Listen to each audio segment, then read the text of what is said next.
Well, thank you all very much for coming. It's indeed a pleasure to be here this evening. And as Jonathan said, I'm going to be talking about clean air and coal and why this is a problem in terms of our health. So this is an overview of what I'm going to talk about. I'm going to define health. I mean, it's a good idea if you're going to talk about health to know exactly what it is that you're talking about.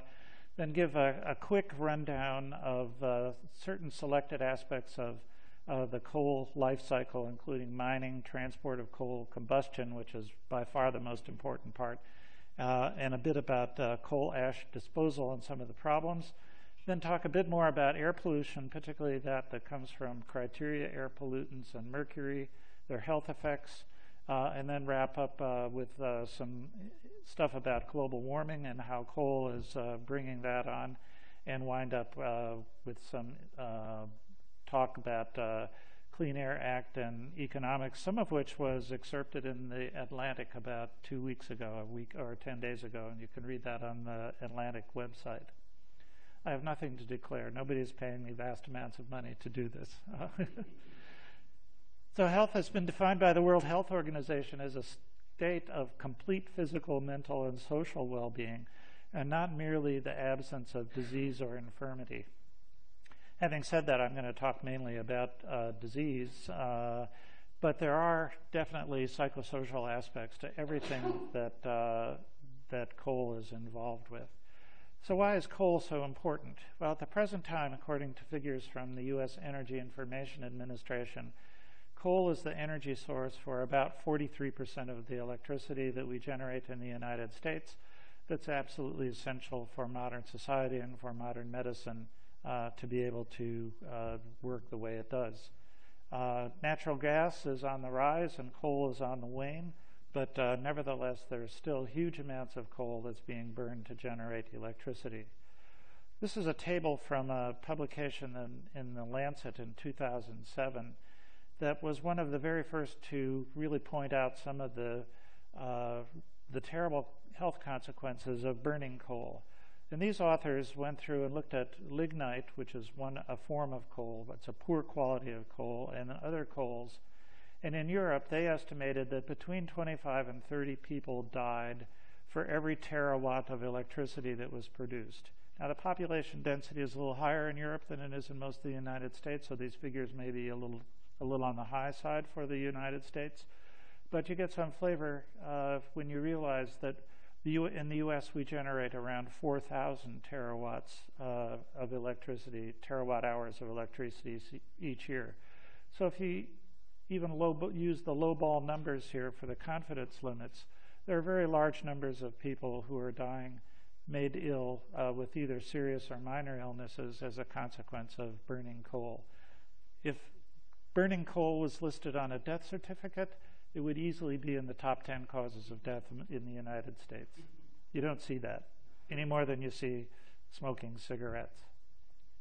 So having said that as an introduction, let me talk just briefly about Coalworkers Pneumoconiosis, or black lung disease. In 1969, alarmed by the very high prevalence of this disorder, the federal government passed a law that was designed to make coal mines safer. And for the next 20 years or so, the prevalence of Coalworkers Pneumoconiosis fell off. But in the 1980s and then certainly into the 1990s, the vigor with which this law was enforced decreased. Some say due to political pressures, but nevertheless, whatever the cause, the Coalworkers Pneumoconiosis prevalence has been rising since then. And the most recent data show that particularly in small mines, those that employ fewer than 50 employees, which is a large number of mines because coal mining is becoming an increasingly mechanized process, that there's been a rise in the prevalence of Coalworkers Pneumoconiosis. A severe disease that it can be fatal in the most severe forms, that clinically resembles emphysema and chronic bronchitis. That was popularly known as black lung? Black lung disease, right. Now, you don't have to work in a mine to be affected by coal mining, according to this publication that was in the American Journal of Public Health. These authors looked at the residents of West Virginia and administered health questionnaires to them, and then correlated the prevalence of complaints with the amount of coal that was mined in the counties in which these people lived. And they found that as coal production increased, health status worsened, and rates of cardiopulmonary disease, lung disease, cardiovascular disease, diabetes, and kidney disease worsened.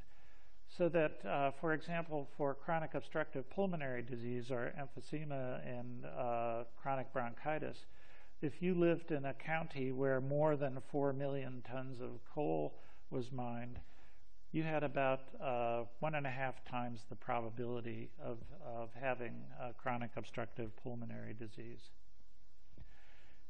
Now, moving coal from the site of the mine to where it's burned is a big deal. About 70% of all rail traffic in the United States is related to coal transport, and rail accidents are much more common per ton mile than road traffic, which is bad enough.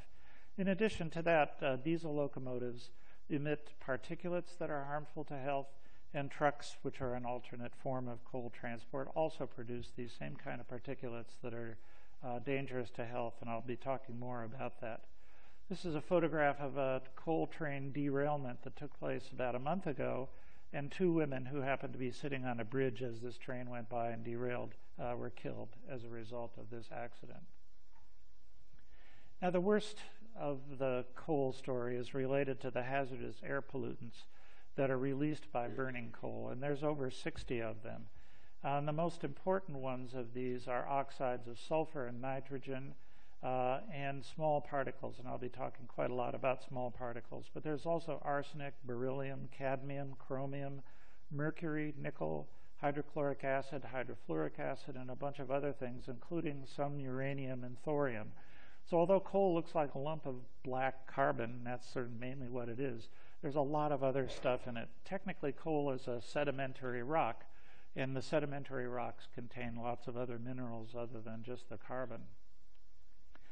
Now, in 1970, when the EPA was established and the Clean Air Act was in its infancy, the EPA was required to identify what are referred to as criteria air pollutants, and these are the ones that are the most harmful to health and the environment, and as a result have National Ambient Air Quality Standards, or NAAQS as they're known in the trade, associated with each one of them. And the ones that are in red are particularly difficult in terms of being produced by coal. So I won't be saying anything about carbon monoxide and lead. Lead has disappeared to a large extent by the elimination of leaded gasoline, one of the great public health triumphs of the last century. But oxides of nitrogen and sulfur, ozone, particulates, and also mercury remain staggering problems. And the reason for that is that we burn about 1 billion tons of coal each year in the United States.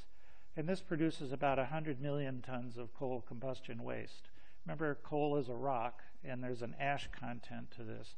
So that when you burn the coal, not all of it gets converted into carbon dioxide and all of those other bad things that I told you about a moment ago. But there's huge amounts of coal ash that are left over.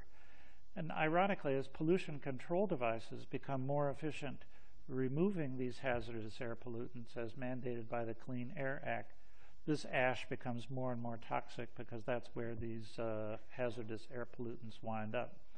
At the present time, coal ash is completely unregulated. It's just like the garbage, like the potato peelings and apple cores that you throw out in your kitchen. The EPA is considering regulations that are designed to improve the safety of coal ash disposal, but right now that's one of many things that's likely to be in limbo at least until after the election is over. And this is what can happen, or one of the things can happen with coal ash. This is a spill of coal ash that took place on December 22nd, 2008, when a dam failed that it was holding back an 84-acre area of coal ash slurry, and this released over 1 billion gallons of this slurry into neighboring waterways. And at dozens of other sites, and one of which I think I'm going to tell you about. Arsenic and other toxicants have leached into the groundwater, and I'll be talking about this more in the public health seminar tomorrow afternoon. So this is a problem. In some of these communities, this arsenic particularly has rendered the drinking water supply unusable. But the major problems are associated with the air pollution that's generated by burning coal. Now, these are the 4 leading causes of death in Americans, and you can read off the numbers yourself. Heart disease, over 600,000. Malignant neoplasms, over 500,000. Respiratory diseases, recently promoted to number 3 from number 4 in terms of the cause of death, and stroke. And all of these diseases have been linked in one way or another to the pollutants that come from burning coal. So a certain fraction of patients who have myocardial infarcts, congestive heart failure, fatal cardiac arrhythmias, attacks of asthma, emphysema, bronchitis, lung cancer, or stroke can be associated with the air pollutants that are produced by burning coal using contemporary techniques and methodology from epidemiological studies. Now, I mentioned before that the EPA has defined national ambient air quality standards for the criteria pollutants. And these are the most recent data from EPA that says 126 million Americans live in counties where one or more of these ambient air quality standards are not met. So although there are very good reasons to be encouraged about the trends in air quality, there's still a lot of people who live in areas where air quality standards are subpar.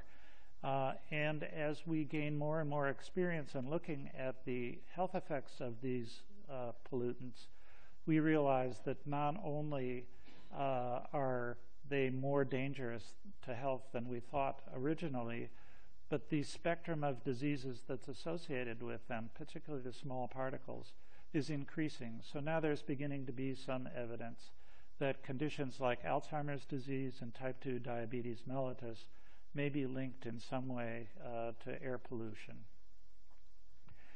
Now, there are 2 things I want you to look at from this map here. One is sort of the gestalt in terms of where these coal-fired power plants are located in the United States. And then the rest of the message is the air pollution damages that were determined by a National Academy of Sciences panel that wrote up a publication that was put forth in 2009 called The Hidden Costs of Energy. This is thought to be, by other people who have done very similar work, to be a lowball estimate of $62 billion per year in healthcare costs, or around $146 million per year per coal plant in the United States. And this is attributable largely to the emissions of sulfates and particulates that come from coal-fired power plants. But one of the things I want you to pay attention to is this pattern of distribution of the coal plants, because you'll see this same pattern in terms of the concentration of particulates, the concentration of mercury, and other pollutants that are associated with coal. Now, oxides of nitrogen, from this figure, the electricity generation is the 3rd leading source of this criteria pollutant. A close 3rd behind non-road equipment and on-road vehicles.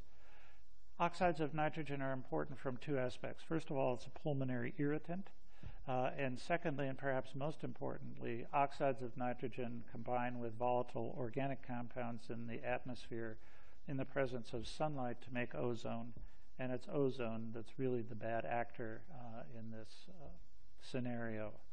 Here you see, from the same source, the EPA, that sulfur dioxide is by far and away, by a factor of 4 or 5, the leading source is generation of electricity. Sulfur dioxide is also a pulmonary irritant, but perhaps more importantly, it's also chemically very reactive and combines with other constituents in the atmosphere to make the very smallest particles that, when inhaled, penetrate deeply into the lung stimulate inflammatory responses, and induce oxidative stress, which is damaging to tissues. So you get a double whammy from these oxides of sulfur.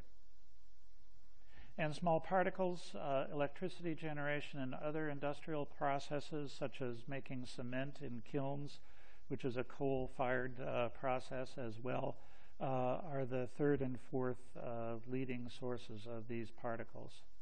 So there's very good reason to implicate coal as a source of these pollutants that are thought to be damaging or known to be damaging to health. This shows what happens when the small particle concentration goes down, and it is going down as a result of Clean Air Act legislation and rulemaking. This curve shows the slope of a linear fit to concentration of small particles over the function of time. And these are data that were accumulated between 1999 and 2000, and they show that the higher the concentration of small particles, the lower life expectancy. Buffalo, New York is one of the big winners in this, largely due to the collapse of the steel industry, which was incredibly polluting.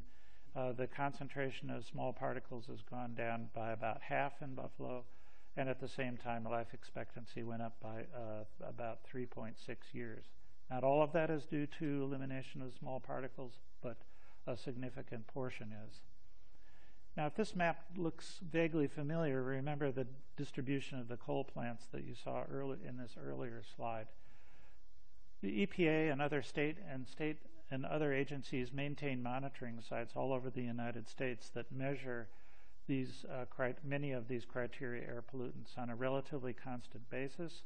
These are publicly available data, but in recent years it's been becoming increasingly possible to measure the concentration of some of these pollutants, like ozone and small particle concentration, using satellite-based technology.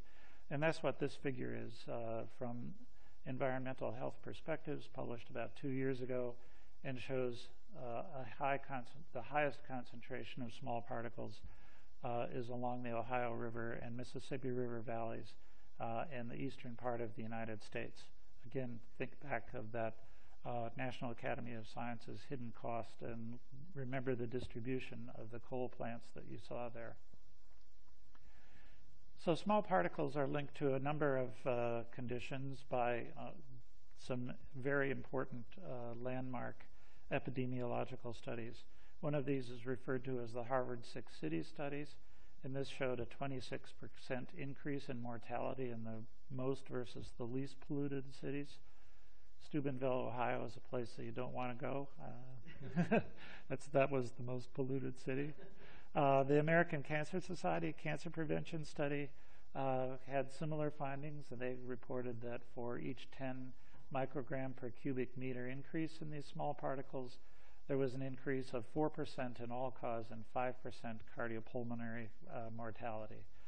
Other studies using very contemporary epidemiological techniques that take advantage of some of the hour-to-hour changes in the concentration of small particles have been able to link the risk of having an acute myocardial infarct or a potentially fatal cardiac arrhythmia with peaks in small particle concentration. So if you take these data that show hour-to-hour or temporally dispersed small particle concentration from these monitoring studies, and then go to emergency rooms where patients are instructed to go if they have an implanted defibrillator that happens to go off, triggered by a potentially fatal cardiac arrhythmia like ventricular tachycardia or ventricular fibrillation. When one of these defibrillators goes off, it really gets your attention. You don't sleep through something like this. In fact, some people have them removed because it's such a traumatic experience to have those go off. But when someone goes to the emergency room after their defibrillator goes off, technologists can retrieve information from the pacemaker defibrillator itself that tells exactly when it happened and what the heart rhythm was at the time that it discharged. So if you correlate that kind of information with the hour-to-hour changes in particle concentration, epidemiologists have been able to show that peaks in small particle concentration are also associated with peaks in myocardial ischemia, myocardial infarct, and defibrillator discharges. Air pollution is also a risk factor for stroke. There were studies in Korea and Taiwan. Perhaps the biggest of these in the United States was the Women's Health Initiative, which enrolled over 64,000 postmenopausal women who had no history of cardiovascular disease, then followed them for about 7 years. And they found that this same 10 micrograms per cubic meter increase in the small particle concentration was associated with a 24% increase in the risk for a cardiovascular event. By that they meant non-fatal heart attack, need for coronary artery bypass surgery, things like that are unmistakable endpoints, and also increase in the risk for a cerebrovascular event. Now, I told you a moment ago about peaks in small particle concentration being a risk for potentially fatal cardiac arrhythmias. This is a relatively new study published earlier this year that shows basically the same thing for stroke. So this was a study in which neurologists interviewed patients in emergency rooms so that the diagnosis of stroke was about as certain as it can be, and the temporal relationship between the onset of the stroke could be, and the examination in the ER could be determined. So just in a manner that's similar to the potentially fatal cardiac rhythm disturbances, now there is a link between peaks in small particle concentration and an increase in the risk of developing a stroke. So as I said before, as epidemiological techniques become more sophisticated, the seriousness of the health effects that are associated with many of these pollutants is becoming better understood and firmer in terms of the statistical reliability of these studies. Not to beat a dead horse too much, but here's another study looking at data that are gathered through the Medicare system in the United States. This shows a percent change in hospital admissions for an incremental increase in small particle concentration, and again links cerebrovascular disease, heart rhythm disturbances, and congestive heart failure in statistically significant ways with changes in small particle concentration. And in a subset of these patients, they compared people who live in the eastern part of the United States, remember where the small particle concentration is higher than it is in the western part of the country. They found that it's more dangerous to live in the east than the west. Let me change gears now and talk a bit about mercury, because there's mercury in coal, and when it's burned, this elemental mercury is vaporized and it goes up with the flue gases unless it's trapped. And burning fossil fuels is by far the most important of the anthropogenic sources of mercury. You will hear the naysayers to the mercury story say, well, there's a lot of natural sources of mercury, and that's true, but we don't have any control over when volcanoes erupt. We do have some potential control over whether mercury comes out the smokestack of coal-fired power plants or cement kilns. A lot of people don't realize that how much energy is used in making cement in the United States. And this is a map, a polar projection showing worldwide mercury deposition from a study that was published in 2008 by the United Nations Global Atmospheric Mercury Assessment. Here's the United States. Here's the eastern part of the country where coal-fired power plants are the most common. Here's China, where they have many, many more coal plants than we do, and Eastern Europe, where burning coal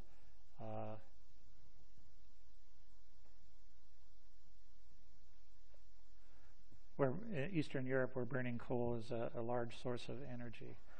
And this is a computer simulation of a plume of mercury from a source arising in the eastern parts of Asia, read China, where they burn lots of coal, and shows that how Some of this mercury ascends into higher layers of the atmosphere and is carried to the United States through air currents. And this is a map of coal deposition in the mercury deposition in the United States from 2008. And once again, here we see this concentration along the Mississippi Valley and the Ohio River valleys. Now, this is what happens to mercury that is emitted from smokestacks. It goes up into the atmosphere. It condenses in little droplets of water, falls to the ground in rain. It goes into waterways, and in the waterways there are bacteria that convert this elemental mercury into methyl mercury, which is a much more toxic form than elemental mercury. And this methyl mercury accumulates, starts off in the water, gets into the plankton. Small fish eat the plankton.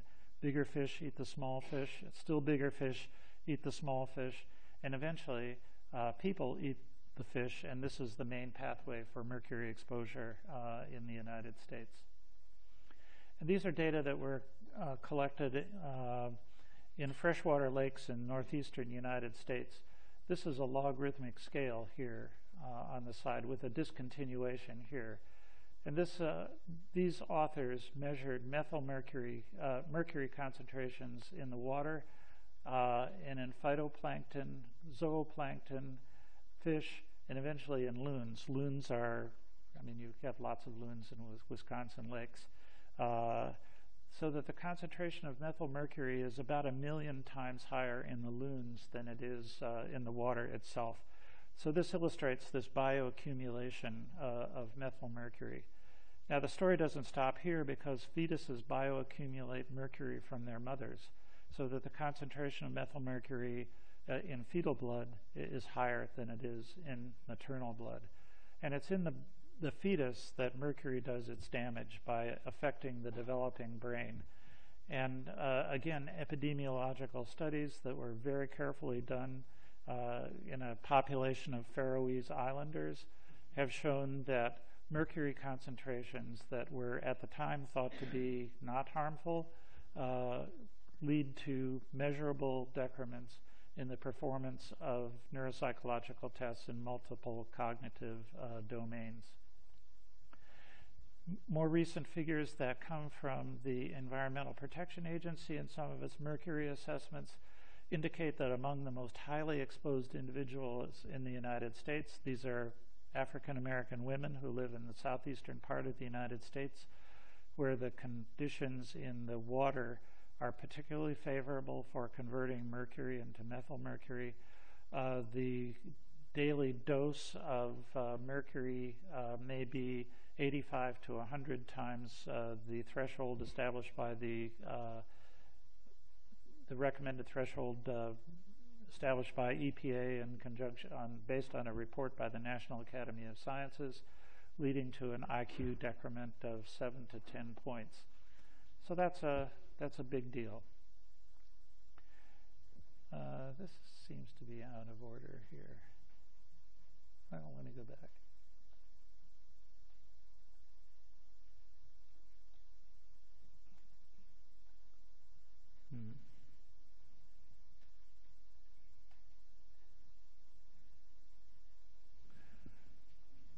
So I'm going to talk in a minute about global warming, but while these slides are here, let me just call attention to some of the potential resources that we have available to us for energy in the United States.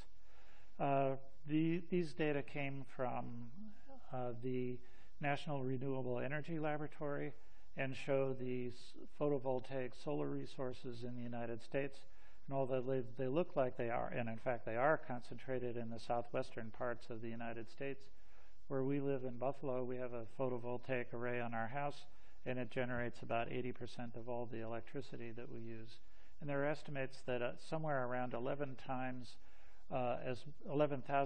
as much energy as we use in the United States falls to the earth completely free of charge from the sun each year.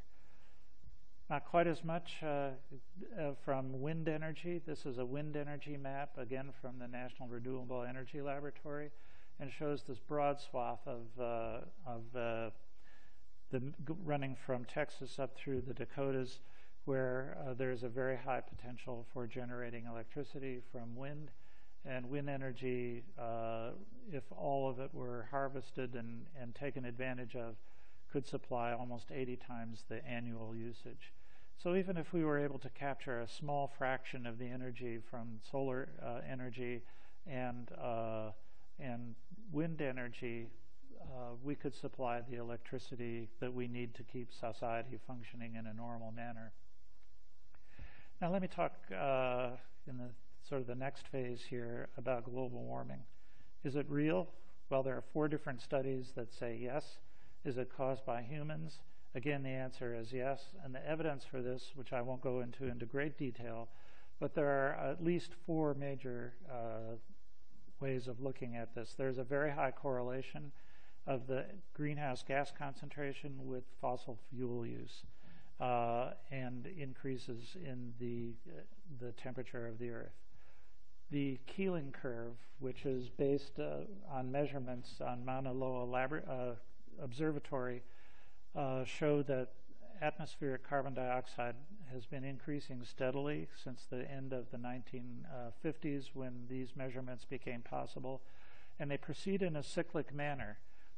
There's an increase that goes through winter and reaches a peak in the spring, and then it falls off a bit in the summer and early fall, and this has been correlated with uptake of carbon dioxide by plants and trees in the northern hemisphere.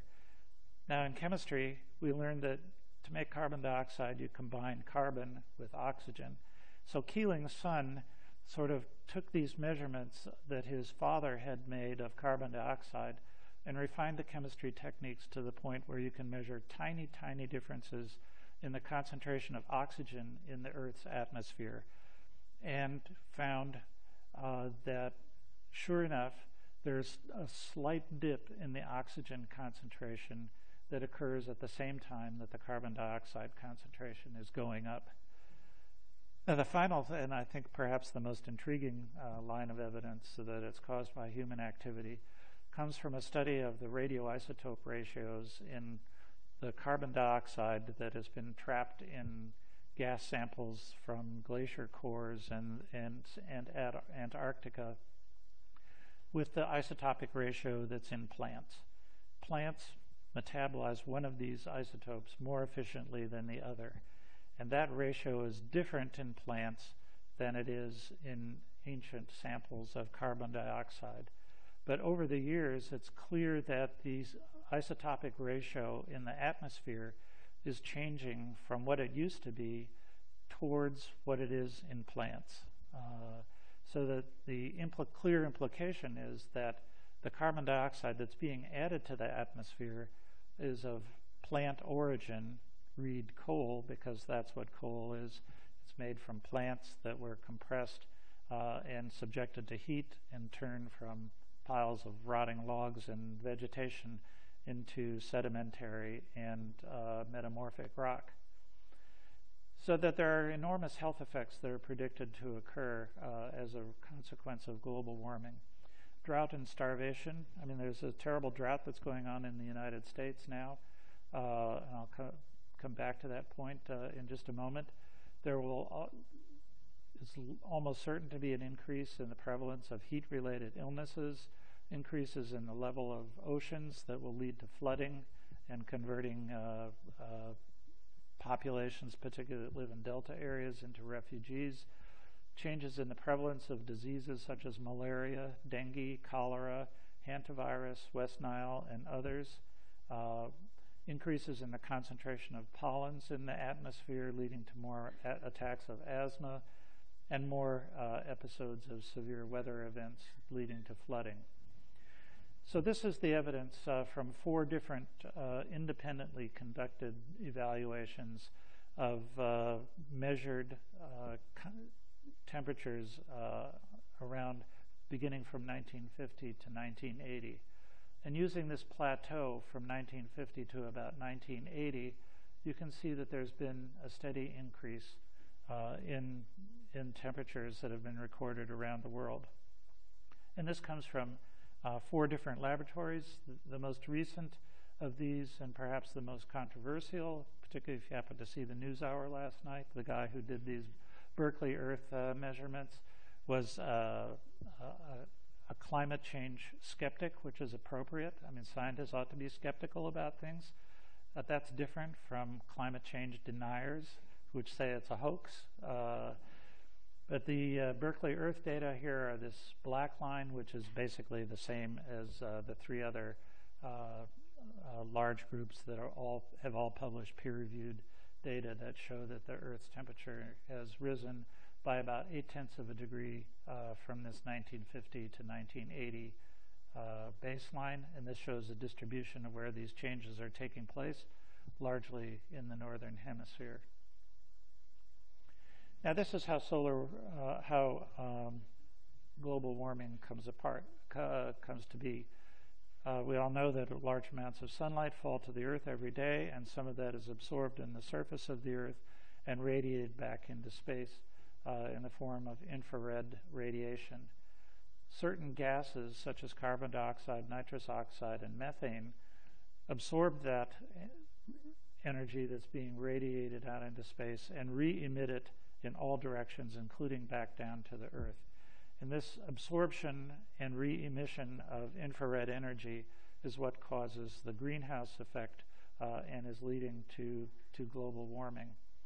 And this figure, taken from the Intergovernmental Panel on Climate Change, shows the concentration in the atmosphere of the 3 most important global warming gases, carbon dioxide, methane, and nitrous oxide, beginning at around the time of the birth of Christ up to the beginnings of the Industrial Revolution.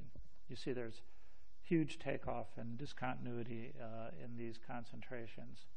Now, carbon dioxide is the most important of all of the global warming gases because its concentration is much higher than the others. But the others, methane and nitrous oxide, are more potent, and all of them stay in the atmosphere for very, very long periods of time.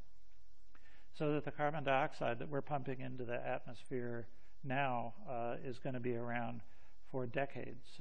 Even if we stopped doing it right now, the effects would persist for a long time. And this figure shows data from the United States Department of Energy Carbon Dioxide Information Analysis Center,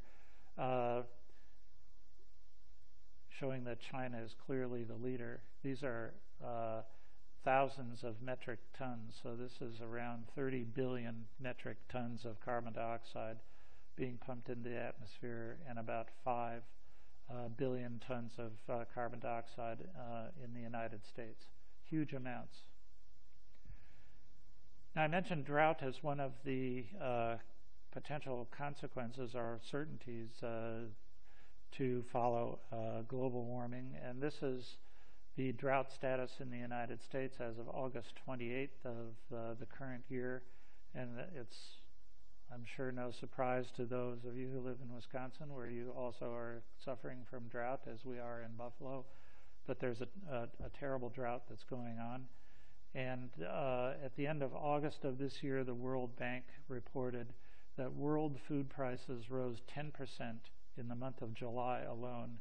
And the effect of that was triggered almost exclusively by the drought in the Midwest, which is going to have a huge impact on the corn and soybean crops. So when the food prices rise, poor people who can't afford to buy food in the first place are going to be even in worse shape. And this figure shows the status of childhood malnutrition in the world between the years of 2007 and 11. And you can see in some countries like India, sub-Saharan Africa, that the prevalence of childhood malnutrition approaches 50%. And that's going to only get worse if food supplies go down. There are other data that were published in Science about a year or so ago that show that other major food crops, such as rice and rice, soybeans, and corn are all being adversely affected and correlated with changes in temperature. These are data from the 2003 European heat wave, which took place in June and August of that year. There are estimates that about 52,000 people died in Europe as a result of that heat wave. That's the worst heat wave that we've had in recent history, but there have been others that have had less disastrous effects in the United States. And as global warming progresses, we're going to see more and more heat-related illness and more heat waves. Heat waves being defined as an increase in temperature of at least 5 degrees centigrade for 5 consecutive days. In Buffalo, the July temperatures from the current year are the hottest ever recorded, and new high temperature readings across North America and the rest of the world, as opposed to new low temperatures being set, occur on a ratio of about 10 highs for every new low. So the trend is more and more record-breaking high temperatures. Now, some of you, I don't know, has anybody been camping in Yosemite National Park over the summer? These data from just a couple of weeks ago now are already out of date here, but there are estimates that maybe as many as 20,000 people who camped in various parts of Yosemite National Park may have been exposed to hantavirus. There are at least, in early September, there were 6 known cases with 2 known deaths. This is a viral disease that's caused by, that's associated with exposure to feces and urine from rodents. It has a mortality that ranges around 40%, and it's one of the diseases, not a major public health threat like malaria, but one of the diseases that is likely to become more prevalent as temperatures continue to rise. This figure, also from the IPCC publications, show the locations where individuals will be displaced by increasing sea levels that are predicted to occur by the year 2050. These big red circles here in the Nile River Delta, the Ganges Brahmaputra, and the Mekong Delta are places where 1 million or more people will be subject to displacement by rising sea levels. Mississippi River Delta, the predictions are between 50,000 and 1 million people who will be at risk. The Clean Air Act is one of the major pieces of environmental legislation that's been the most effective in improving the health of Americans. It was signed in 1970 during the administration of that well-known radical Richard Nixon. It established the EPA, whose mission is to protect human health and the environment. And it established, as I mentioned before, the National Ambient Air Quality Standards. It underwent a significant amendment in 1990, which established the acid rain program and gave EPA the authority to regulate point sources and mobile sources, read power plants and motor vehicles. And this is why the corporate average fuel economy standards are set to rise into the mid-50s in the next decades or so, and gives EPA the authority to regulate power plant emissions. By the way, I think Wisconsin, Gaylord Nelson helped Richard Nixon establish the EPA. Okay. Local credit where local credit is due. This figure shows the emissions of sulfur dioxide in red and oxides of nitrogen in green since the acid rain program began to take effect in the 1990s.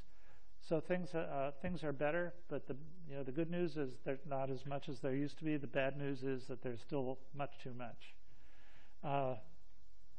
The EPA is also required by Congress, as a part of the Clean Air Act, to make periodic reports about the benefits of the largely associated with health of the Clean Air Act and the cost to industry. And the most recent of these was published in March a year ago. And the estimates are that by the year 2020, the annual savings in terms of healthcare benefits are on the order of $2 trillion every year. That's serious money, and people are concerned about the national debt. They ought to take a look at cleaning up the air as a way to save money, because a lot of the healthcare costs go to people like me who are in the Medicare generation or people who are on Medicaid. The cost, $65 billion a year. Of that, about $10 billion for power plants. I don't have any investments that pay, $65 billion invested for $2 trillion return. But it's the people who own the power plants and mine the coal who have the money to lobby Congress. And these are some of the specific predictions that are made by this prospective analysis. 230,000 prevented deaths per year in 2020. 17 million fewer lost days at work.